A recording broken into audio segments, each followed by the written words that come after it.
Éxodo capítulo 20, versículos 22 al 26. El Señor le ordenó a Moisés: diles lo siguiente a los israelitas: ustedes mismos han oído que les he hablado desde el cielo. No me ofendan, no se hagan dioses de plata o de oro, ni los adoren. Háganme un altar de tierra y ofrézcanme sobre él sus holocaustos y sacrificios de comunión, sus ovejas y sus toros. Yo vendré al lugar donde les pida invocar mi nombre y los bendeciré. Si me hacen un altar de piedra, no lo construyan con piedras labradas, pues la herramienta profanan la piedra. Y no le pongan escalones a mi altar, no sea que al subir se les vean los genitales. Posiblemente le impactó la última palabra de esta lectura, pero no es más clara ni más directa como puede ser. Algo hay que aprender de este pasaje. Y estas son instrucciones acerca de la adoración que el pueblo de Dios debe seguir. En la adoración, mucho tiene que ver con Dios, pero en la adoración también mucho tiene que ver con los adoradores. Tiene que ver con usted y tiene que ver conmigo. En este momento histórico de la vida de Israel, de su peregrinar en el desierto, la práctica de la adoración debe ser claramente definida para que el pueblo escogido pueda relacionarse con Dios de una manera exclusiva y muy sagrada. Note que la práctica de la adoración no va a tener que ver nada con la música o con las artes. Cuando nos referimos a la adoración, nos estamos refiriendo a la relación que el pueblo de Dios tiene con su Dios. Dios habla y su pueblo escucha. El pueblo ora o clama y también Dios escucha. Eso es parte de la relación. Dios obra, da leyes, libera, disciplina, sana, hace bien a su pueblo. ¿Cómo su pueblo debe responderle a Dios? En obediencia y adoración. Dos cosas le he mencionado: obediencia y adoración. Ambas están interrelacionadas una con la otra. La práctica de la adoración siempre va a ser un complemento a la obediencia. Y obedecemos a Dios porque lo adoramos. No obedecemos a aquello que despreciamos, sino si algo adoramos, eso vamos a darle honra, le vamos a rendir sometimiento y obediencia. Obedecemos a Dios porque lo adoramos y lo adoramos obedeciéndole. La práctica de la adoración para el pueblo de Dios radica en toda práctica que tenga que ver con Dios mismo, desde las oraciones, la actitud de recibir la palabra, hasta los ritos, las fiestas, las ofrendas y los sacrificios que el pueblo de Israel debía ofrecerle a Dios y que Dios en su ley había de ordenarles. Y quiero que entonces entendamos nosotros que cuando nos referimos a adorar a Dios, por ejemplo, en nuestro caso, nos estamos refiriendo a nuestra relación con Dios cuando leemos su palabra. Cuando leemos la palabra de Dios estamos adorando a Dios, estamos teniendo una relación con Dios. Cuando oramos estamos adorando a Dios, cuando cantamos estamos adorando a Dios y cuando alabamos o cuando estamos dando alguna expresión de alabanza estamos adorando a Dios. Cuando ofrendamos estamos adorando a Dios. Cuando hacemos un servicio de limpiar el piso, de acomodar una silla, de darle una clase a los niños, de predicar la palabra, estamos adorando a Dios. Hoy quiero que entienda que la palabra adoración en este contexto es una palabra muy amplia en todo lo que nosotros los creyentes, los hijos de Dios, el pueblo de Dios hace hacia su Dios. Es una actitud del corazón. No estamos hablando solamente de la práctica devocional, de un momento en donde nosotros le damos una palabra de gratitud o una palabra de exaltación a Dios, sino es todo lo que invoca, lo que implica servir a Jehová, servir a Dios. Si usted recuerda, la instrucción o el llamamiento de Dios en la boca de Moisés hacia Faraón era que dejara salir a su pueblo para que lo sirviera. Esa palabra servir a Dios es para que lo adorara. Y el hecho de que Dios llama al pueblo a adorarlo no es lo mismo que la gente entendía de adorar a sus ídolos, sino tenía que ver con realmente dedicarle su vida completamente en obediencia a Dios y en sacrificio a Él, haciendo lo que Dios quiere que hagamos. Por eso la adoración tiene que ver mucho con la obediencia. Sin embargo, es importante también analizar que Dios nos habla de cómo debemos adorar a Dios. Él establece el estándar de adoración y de servicio que debemos darle a Él. Observemos hoy algunas de las cosas de las que pide Dios que se cuiden cuando se adora a Dios.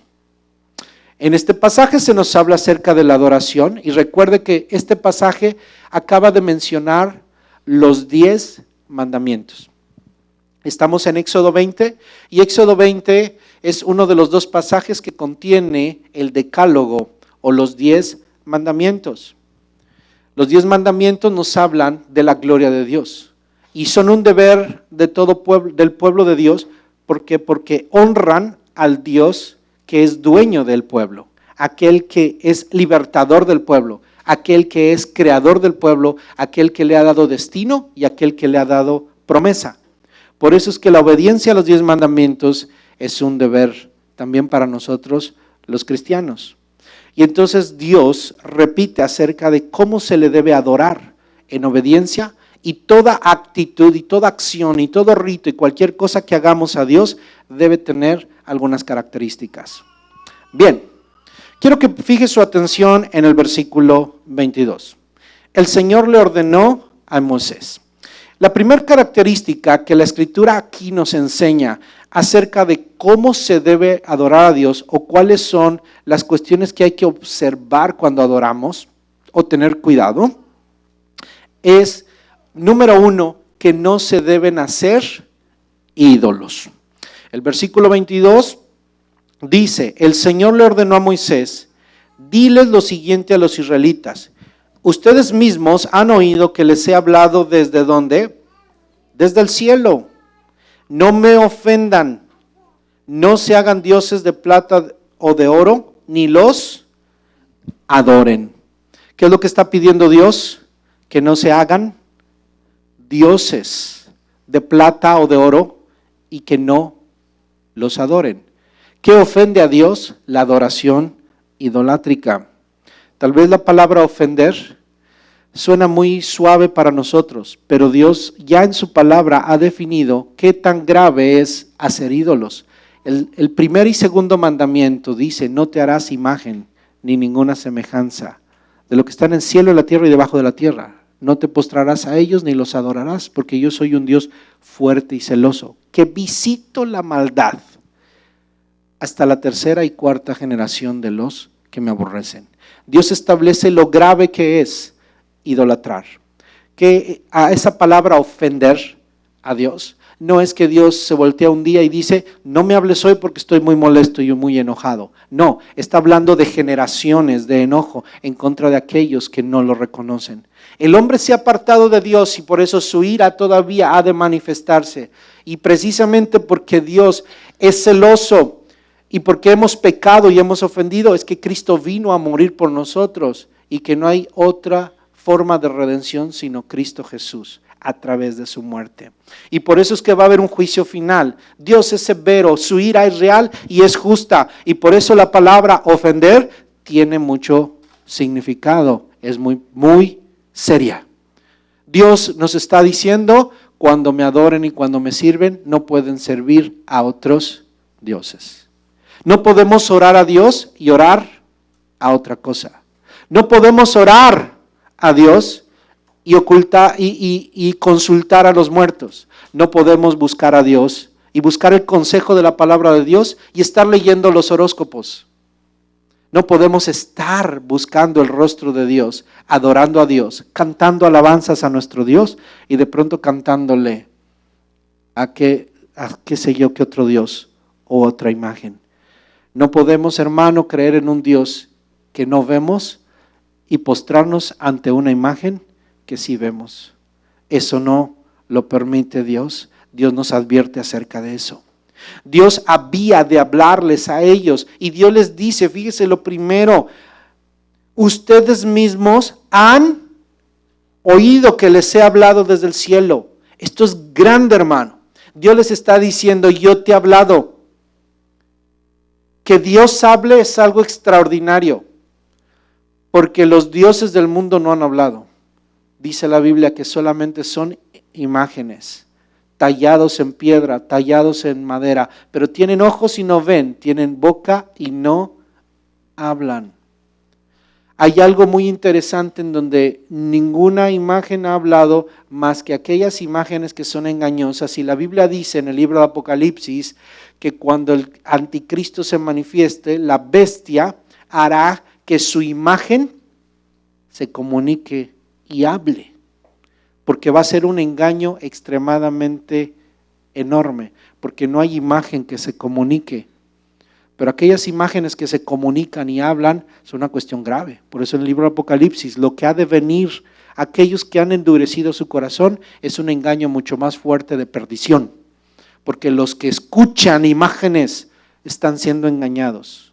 No hay imagen que hable por causa de Dios, porque Dios habla desde el cielo, fuera de ninguna imagen. Cualquier imagen, cualquier cosa que usted sepa que habló, que dijo, que hubo, no le crea. La Biblia nos advierte claramente que son espíritus de engaño, espíritus de error, espíritus idolátricos. Dios les está diciendo a su pueblo, ustedes ya me han oído. ¿Y cómo lo oyeron? Con voz de trueno que les dio miedo, que les dio terror, porque Dios es, leímos la semana pasada, fuego consumidor. Dios es real, Dios es verdadero. Dios habla a su pueblo. Su presencia les está diciendo, mi presencia es real, no requiere ninguna imagen, como si yo estuviera ausente. La gente se hace imágenes porque tiene la sensación de que tiene que ver, que se tiene que sentir acompañada de algo, que tiene que ver o que tiene que palpar. Pero Dios les está diciendo, yo les he hablado del cielo y les he mostrado mi gloria y yo estoy en medio de mi pueblo. Tienen que aprender a depender de la presencia de Dios y no de ninguna imagen que los hombres puedan hacer. Tiene sentido, hermano.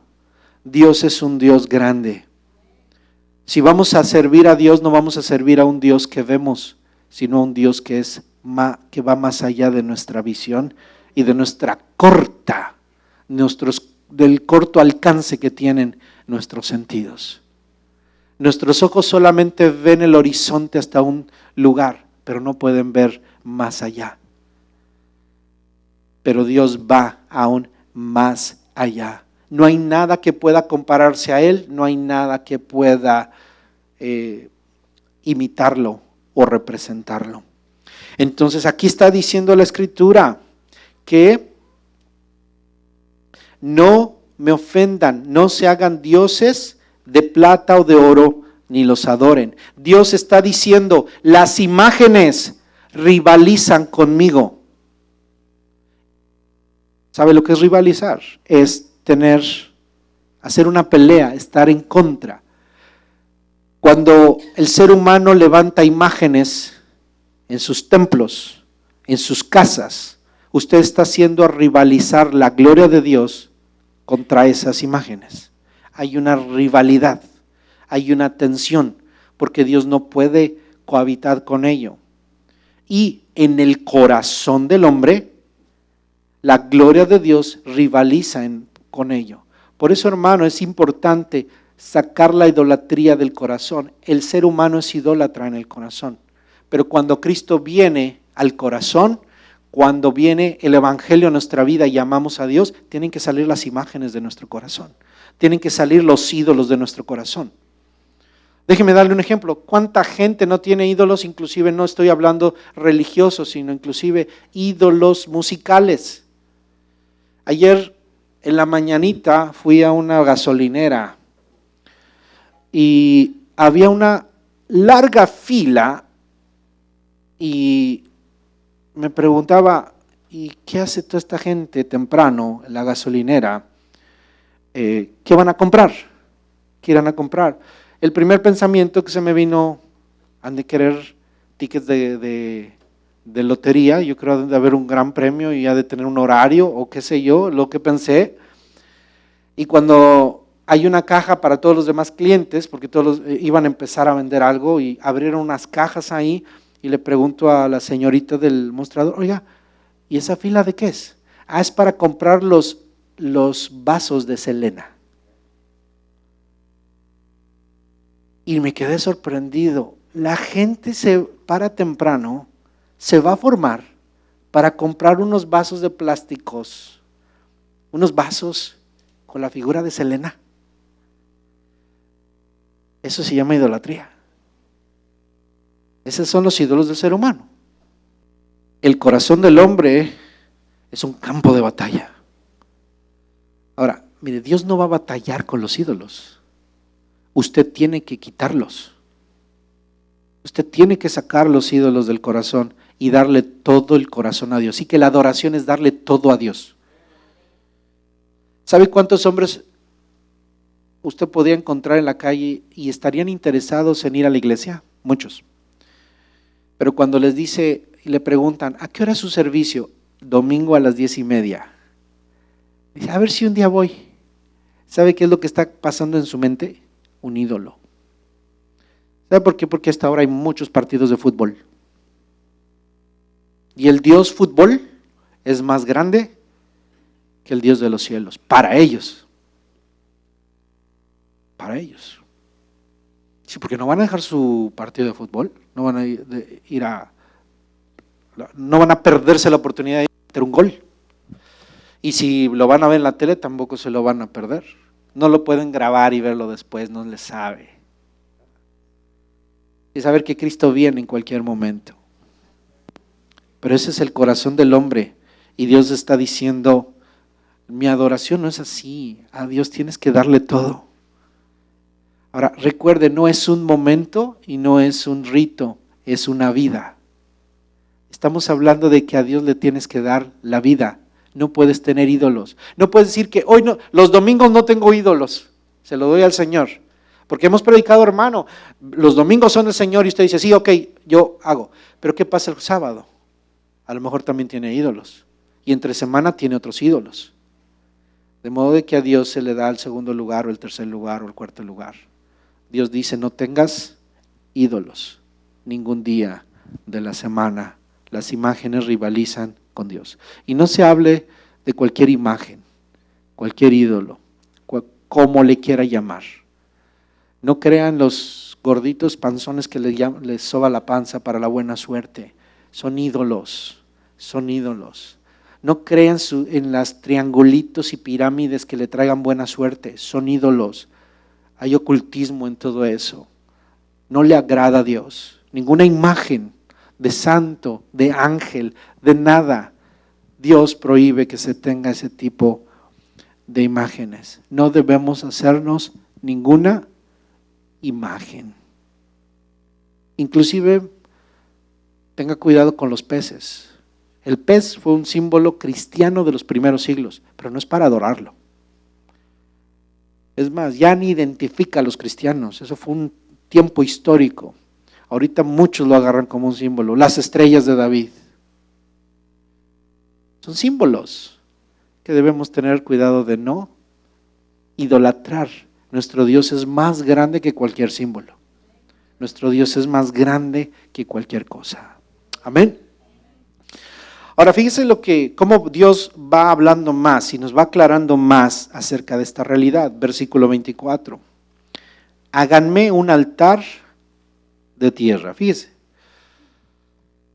Los altares deberían ser sencillos. Cuando Dios dice háganme un altar de tierra, ¿qué está diciendo?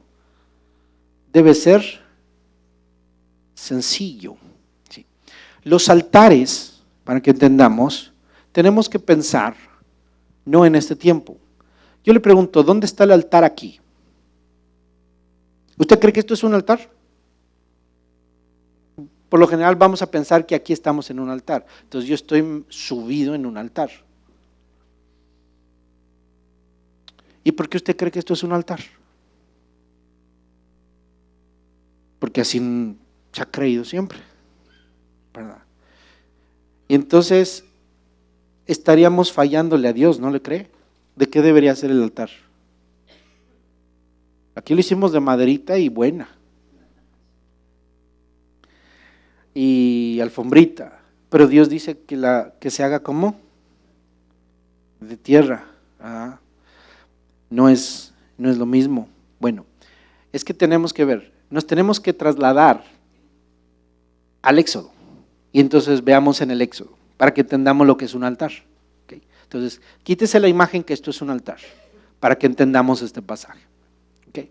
Nos vamos al Éxodo y nos encontramos que los altares eran los lugares donde se sacrificaban animales. Yo no puedo decir que esto es un altar como el del Éxodo porque aquí no hemos sacrificado ningún animal. Si usted un día ve aquí sacrificar un animal, sálgase corriendo y no vuelva. Que este es un rito satánico. No puedo llamar eso más que un rito satánico, porque Dios hoy no nos pide que sacrifiquemos ningún animal, ¿sí? Ni judío ni nada. Estaríamos profanando el lugar que hemos dedicado para alabar a Dios.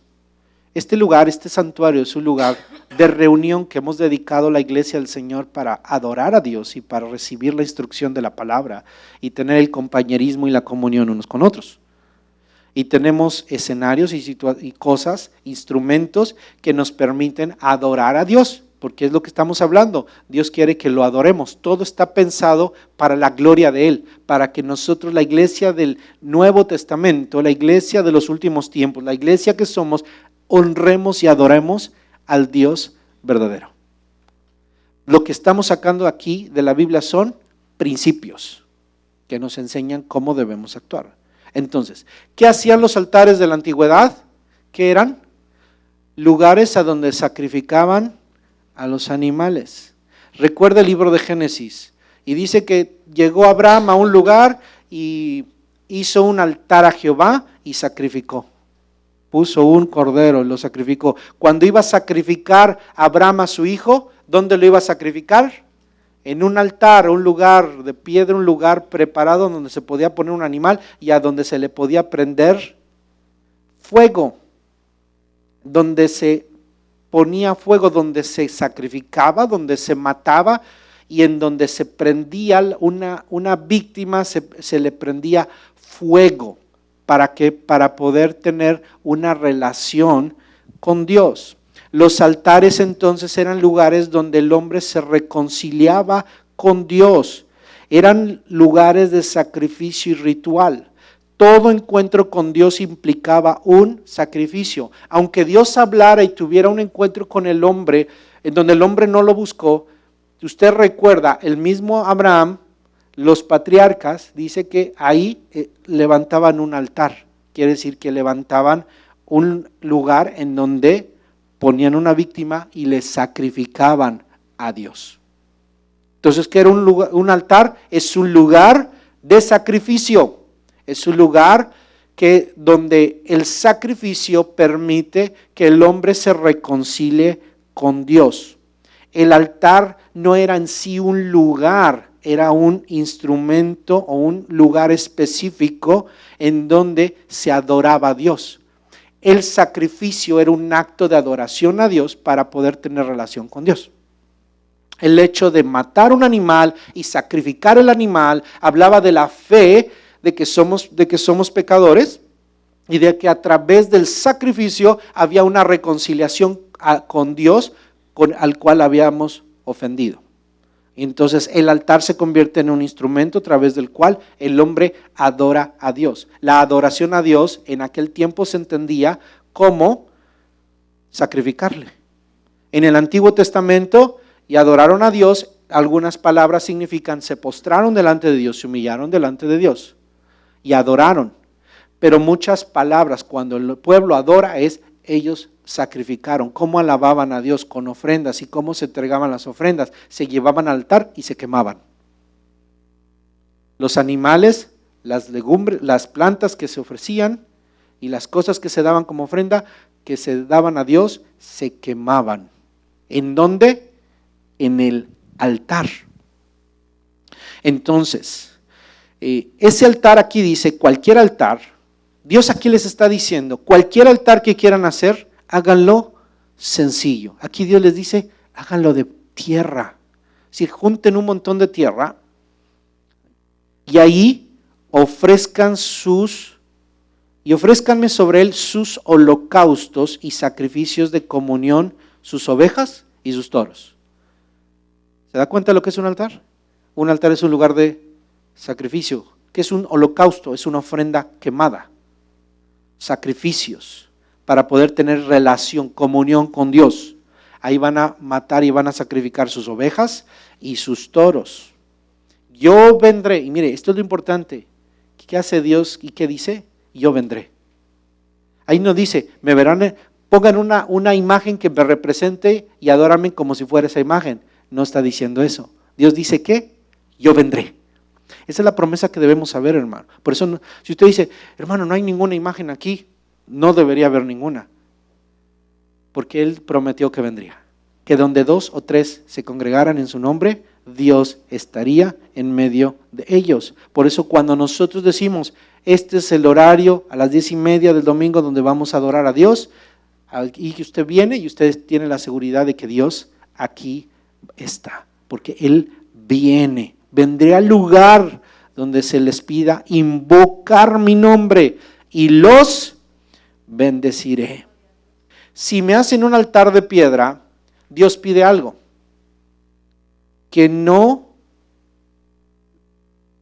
lo construyan con piedras labradas, pues las herramientas profanan la piedra.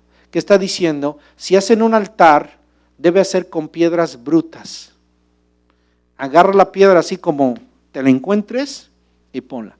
Seguramente en muchos lados o muchos lugares en el desierto se iban a encontrar áreas en donde no había tierra, sino lo que había son piedras. ¿Y qué le está diciendo Dios? Agarra las piedras y no les vayas a hacer absolutamente nada. No, que no las toque ninguna herramienta, sino todas apílalas y haz tu altar en donde va a haber sacrificio. Y ahí, ese es el altar que yo quiero. Y esto era revolucionario. ¿Por qué? Porque el pueblo de Israel había visto cómo se adoraba a sus dioses en Egipto. Mire esas grandes pirámides. Mire esos grandes monumentos que el Egipto antiguo tiene.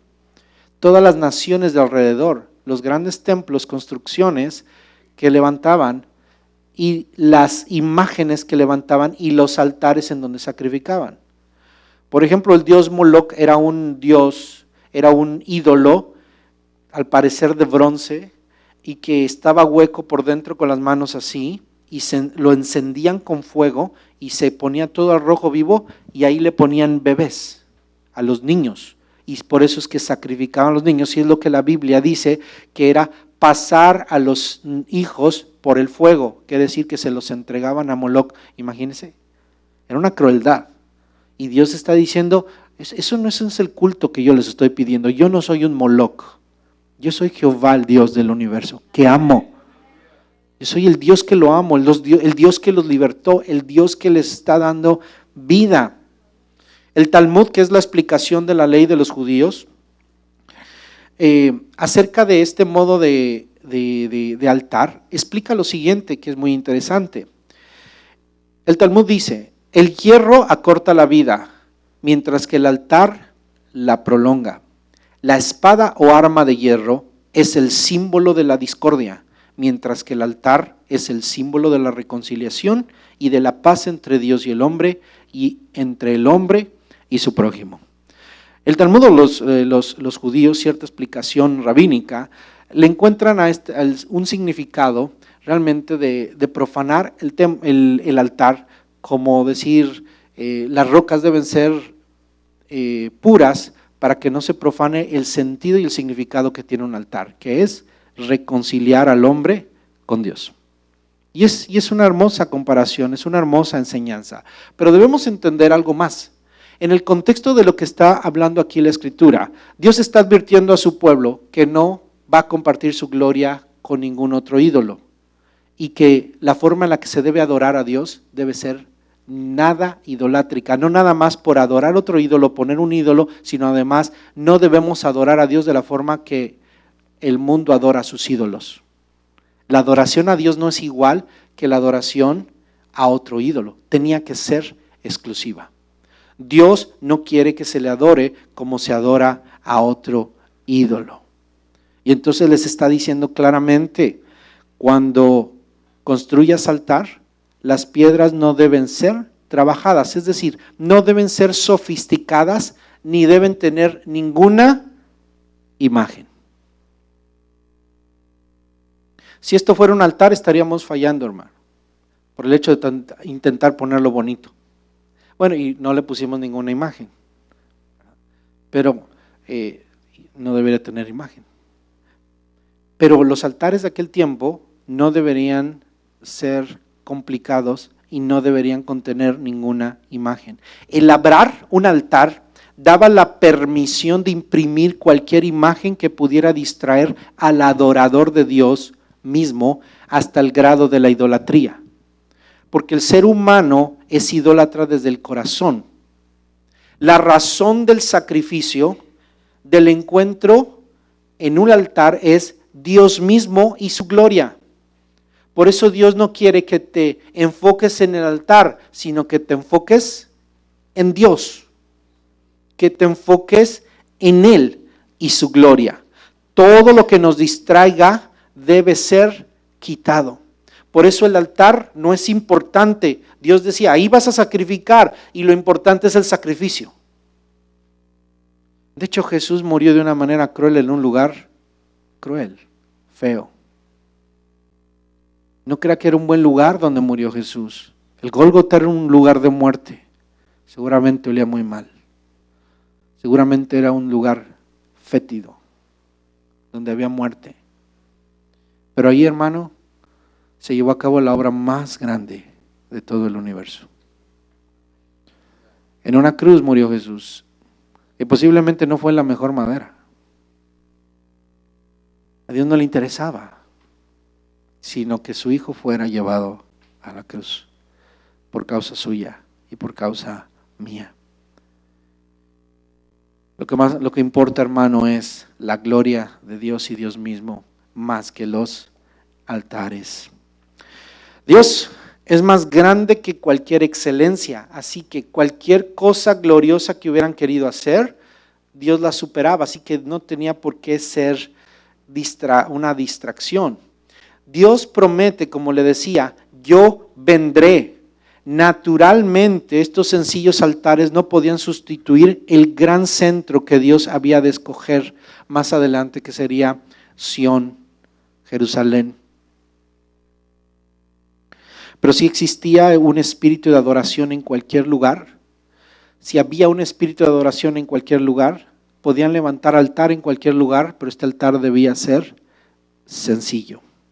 Dios prometió que en cualquier lugar a donde se le levantara altar a Él, Él vendría. Él vendría. Si bien le digo, fue escogido Jerusalén y Sión para ser el lugar donde habitaría Dios y en donde el pueblo de Israel levantaría más adelante el gran templo, y Dios aprobó ese lugar y ahí manifestó su gloria. La gloria del templo no era la majestuosidad del templo, sino la presencia de Dios. Debemos entender, hermano, que aunque Dios estableció que los altares tenían que ser de estas características para ofrecer sacrificio, ese era el estándar que tenía que seguir cualquier persona que sacrificara. Pero una vez que la nación israelita se establece en la tierra prometida y se construye el templo, ese templo se constituye en un centro. Ahora la pregunta es, ¿el templo de Jerusalén y el altar de Jerusalén habrá sido de tierra o de piedra? La respuesta fue de piedras. Cualquier altar y la construcción del templo de Jerusalén fue construido con piedras, y fueron piedras no labradas. Intentaron mantener la instrucción de Dios de que no eran piedras labradas. ¿Por qué? Por lo que Dios había establecido. Sin embargo, debemos entender que sí hubo una gloria en ese templo, y había, de hecho, desde el tabernáculo que se establece, hubo imágenes, hubo instrumentos tallados. Sin embargo, fueron instrumentos tallados y fueron imágenes que Dios pidió que se hicieran en la construcción del tabernáculo. Y allí en el tabernáculo había un altar de bronce que tenía características, donde había oro, había lujo, había detalles, pero que esos detalles iban a ser símbolo de lo que había de venir, que es Jesucristo mismo. Entonces, el tabernáculo no es idolátrico en sí porque Dios lo ordenó. Sin embargo, el pueblo de Israel sí pudo haber idolatrado mucho de lo que había en el pueblo. Por ejemplo, dice la Biblia que la vara que se levantó en el desierto con la serpiente de bronce, Dios les pidió que hicieran un símbolo, una imagen para ser sanados, como una forma en la que el pueblo de Israel podía ver algo y ser sanados porque Dios lo ordenó. Pero después de muchos años, en el tiempo de los jueces, el pueblo de Israel empezó a idolatrar y adorar esa imagen, por la cual esa imagen tuvo que ser destruida. Porque nos muestra que en el corazón del hombre hay idolatría, y por eso se le está estableciendo y se le está diciendo: yo soy más grande que cualquier excelencia. Mi hermano, creo que a Dios hay que hacer las cosas bien y hay que entregárselas con excelencia, entregárselas bonitas, pero debemos saber que nada bonito que hagamos se va a comparar con la belleza de lo que es Él. Y la verdadera belleza de lo que podemos tener es Dios. Oiga, existen templos majestuosos. Existen en nuestros días templos majestuosos, templos hechos con la más grande expresión artística, maravillosos, bellos, y qué bueno que hablen de la grandeza de Dios, pero ¿sabe una cosa? Creo que hablan más de la grandeza y de las cualidades del hombre, del ser humano.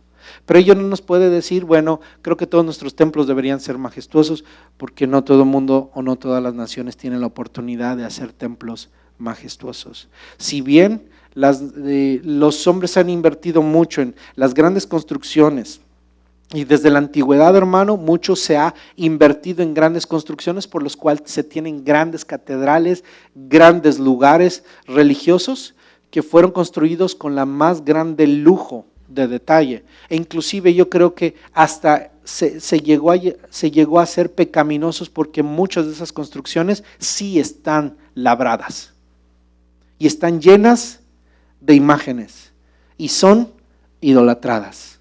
Creo que el pueblo de Dios ha fallado en atender la voz de Dios. Y muchos están orgullosos de sus grandes construcciones y no se han dado cuenta que sus construcciones están vacías, huecas de la presencia de Dios. El mismo Israel tuvo un grande templo del cual estaba orgulloso, pero muchas veces no se dio cuenta que su templo ya no tenía presencia de Dios. Dios les está diciendo aquí desde muy claramente: aquí yo no vengo a habitar en un templo muy importante o muy lujoso, yo vengo a estar en medio de ustedes. Yo vendré. La promesa no es el templo, qué lujo hayas puesto en el templo, sino la grandeza es: yo vendré. Yo vendré. Es la presencia de Dios en medio de nuestras vidas. La siguiente característica que vemos en el altar es el siguiente: y no le pongan escalones. ¿Qué pidió Dios? Que no le pusieran escalones. Y esto me hace pensar en las grandes pirámides. No le pongan escalones. ¿Qué nos está enseñando la Escritura? Que el acceso al altar debe ser apropiado. Dios pone cuidado en detalles, incluyendo las viejas costumbres paganas. En aquel tiempo, las costumbres de los pueblos paganos incluían ritos en donde los sacerdotes oficiaban desnudos.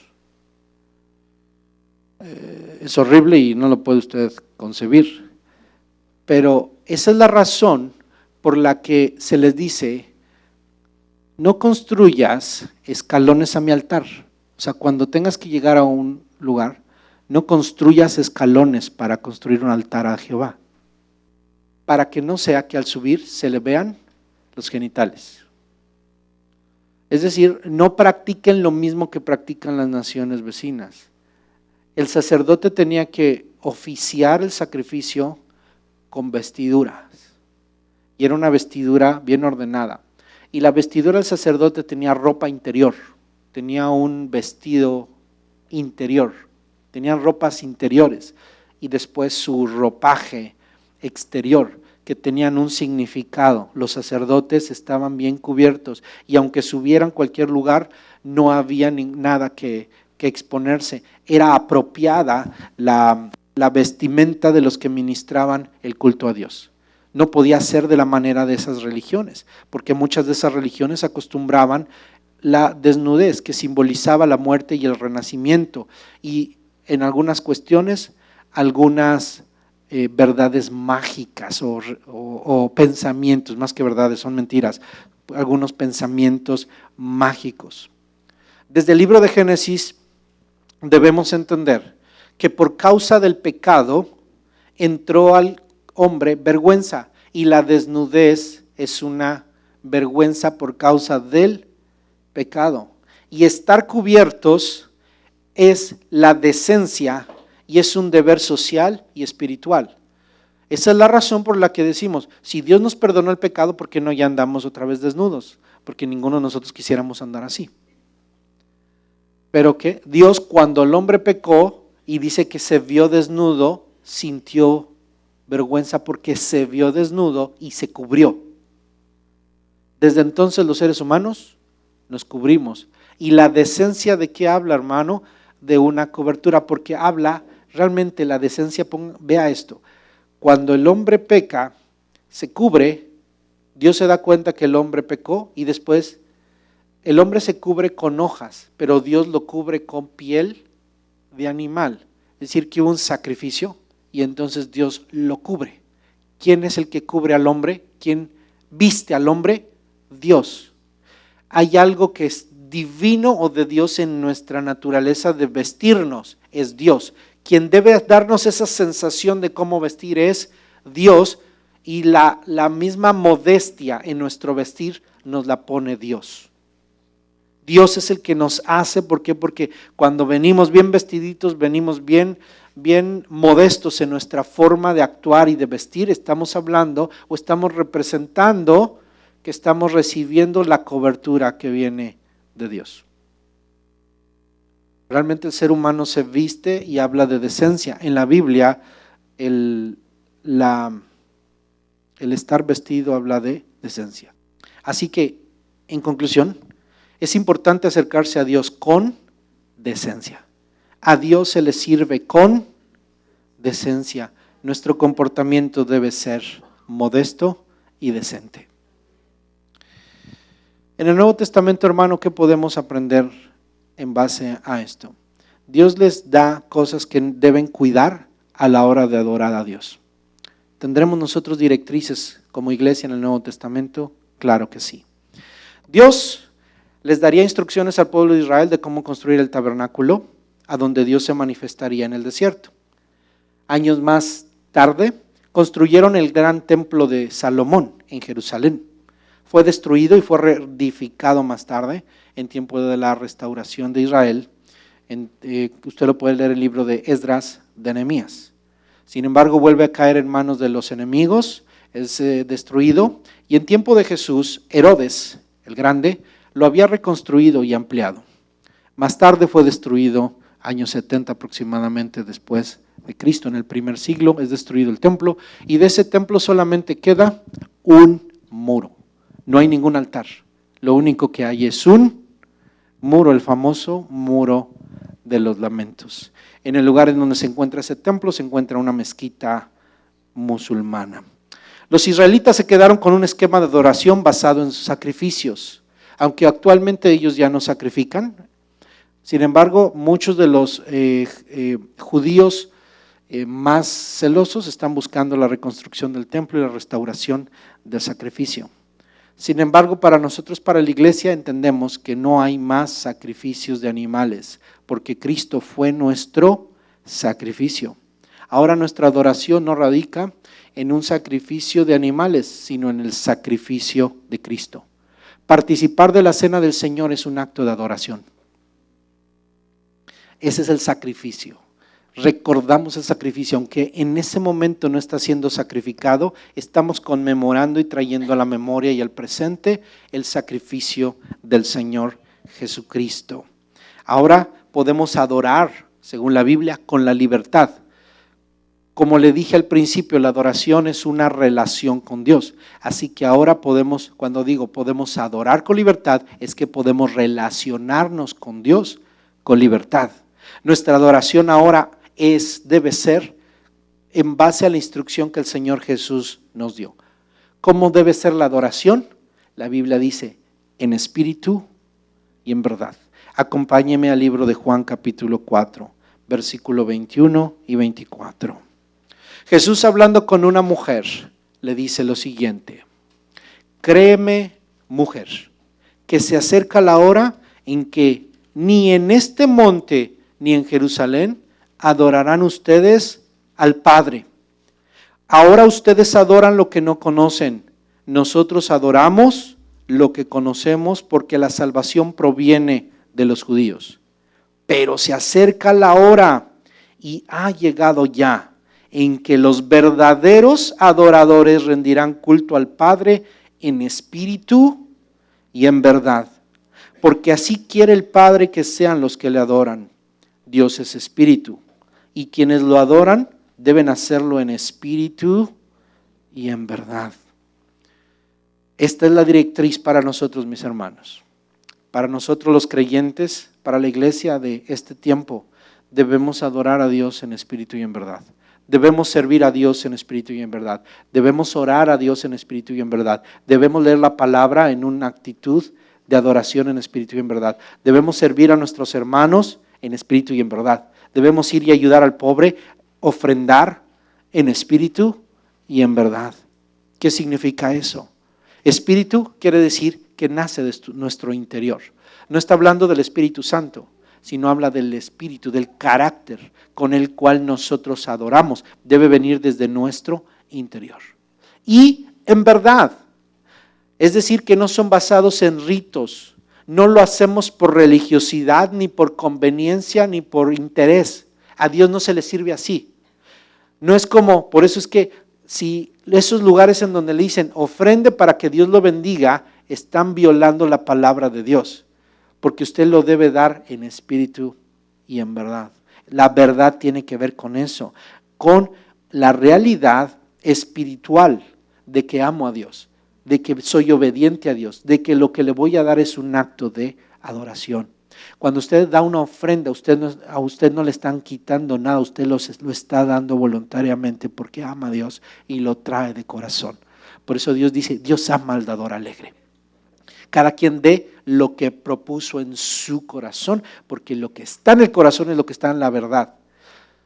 Si alguien le exige más, le está exigiendo no lo que está en el corazón, le está exigiendo algo que no está en el corazón. Eso no honra a Dios. No es la cantidad, sino el corazón que usted tenga, lo que honra a Dios. Con sinceridad de corazón. Entonces debemos adorar en espíritu y en verdad. Recuerde, aquí nos da la razón por la cual debemos adorarlo así, porque Dios es espíritu. No se los dijo ahí directamente Dios a Israel en el desierto. Pero aquí Jesús nos está diciendo, ¿por qué se debe adorar a Dios en espíritu y en verdad? Porque Dios es espíritu. Pero hay una conexión entre estos dos pasajes. ¿Cuál es? Que Dios es espíritu. ¿Qué significa que Dios es espíritu? Sencillamente 3 palabras. Es incorpóreo, es decir, que no es de madera, no es de ni de bronce, de oro, ni que se pueda representar. A Dios no lo vemos. No lo podemos ver. No lo podemos visualizar, no lo podemos imaginar, no lo podemos representar. Dios es más grande, incorpóreo, a eso nos referimos, aunque Cristo tomó cuerpo y es Dios, pero la grandeza de Dios va más allá, no la podemos comprender. ¿Sí?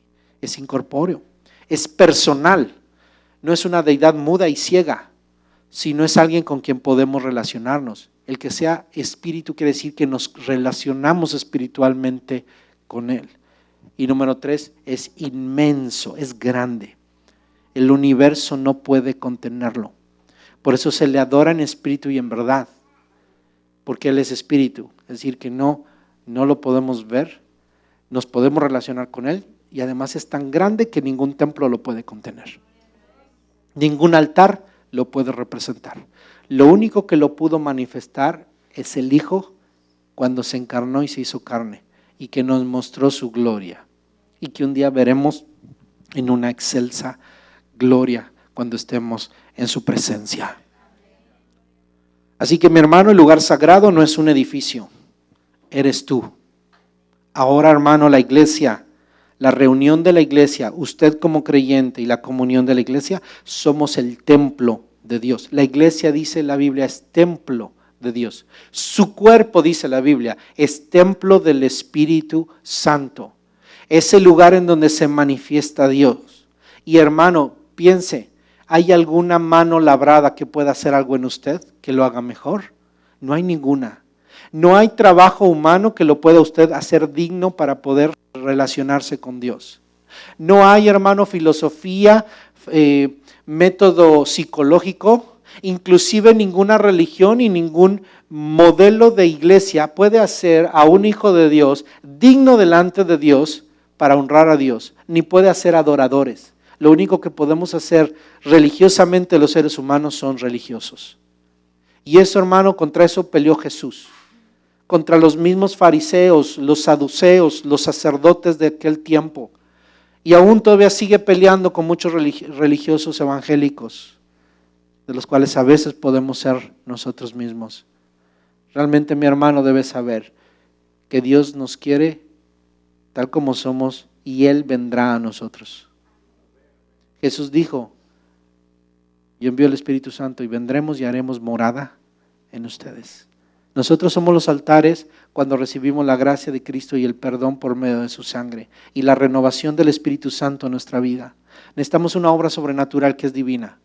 No necesitamos el ser tallados por ninguna mano humana, sino recibir la gracia de Dios que nos constituye a nosotros verdaderos altares. Ya no en un sacrificio, porque nosotros ni nosotros podemos ser un sacrificio. El sacrificio ya fue pagado. Ahora fíjese lo que debe suceder en nosotros. Nuestra adoración ya no es un rito, sino una práctica constante de reconocimiento de la presencia de Dios en nuestra vida. Porque Cristo ha venido a su corazón, ahora donde quiera que usted vaya, y cuando se reúna con cualquier hermano, aunque sean dos, y digan, hermano, vamos a orar, hermano, vamos a leer la palabra, vamos a meditar en algo, ahí está la presencia de Dios. Y eso es lo único que usted necesita. Y cuando nos reunimos como iglesia, hermano, estamos deleitándonos en la misma presencia del Señor. Así que nuestra responsabilidad es notar la presencia de Dios y practicar constantemente ese reconocimiento de la presencia de Dios en nuestras vidas, que va a hacer que nuestros labios produzcan fruto de alabanza y nuestras acciones glorifiquen a Dios. Solamente lea conmigo para concluir Hebreos 13, 15 al 16. Hebreos 13, 15 al 16. Así que ofrezcamos continuamente a Dios. ¿Cuándo? Continuamente. Por medio de Jesucristo, un sacrificio de alabanza. ¿Qué se lleva al altar? Un sacrificio. Ahora nuestro altar entonces, ¿qué es? Un sacrificio de alabanza. Fruto, es decir, fruto de labios que confiesan su nombre, es decir, el evangelio, hermano, y la adoración en el contexto del evangelio es nuestro sacrificio de alabanza. No se olviden, y esto es importante porque esto es un sacrificio que Dios busca a los que le adoran en espíritu y en verdad. No se olviden de hacer el bien y de compartir con otros lo que tienen, porque esos son los sacrificios que agradan a Dios. No necesitas, hermano, un altar bien labrado. Lo que necesitas es un sacrificio agradable a Dios. A Cristo ya fue sacrificado. Ahora lo que Dios pide es de ti tu adoración. Fruto de labios que confiesan su nombre, que honres a Dios con el evangelio, que lo creas, que lo vivas. Y que vivas un evangelio práctico de ayuda, de amor por los demás, porque dice aquí la Escritura, de esos sacrificios se agrada a Dios. No va a ser tu ofrenda para sacarte el dinero, no va a ser tu ofrenda para que te sientas bien y pagues tus culpas. No vas a ofrendar tu dinero porque se te está exigiendo, sino vas a dar tu ofrenda porque honras a Dios, amas a Dios y quieres ayudar a suplir necesidades. ¿Qué perspectiva es diferente? Ese es el altar y ese es el llamado que Dios tiene para cada uno de nosotros.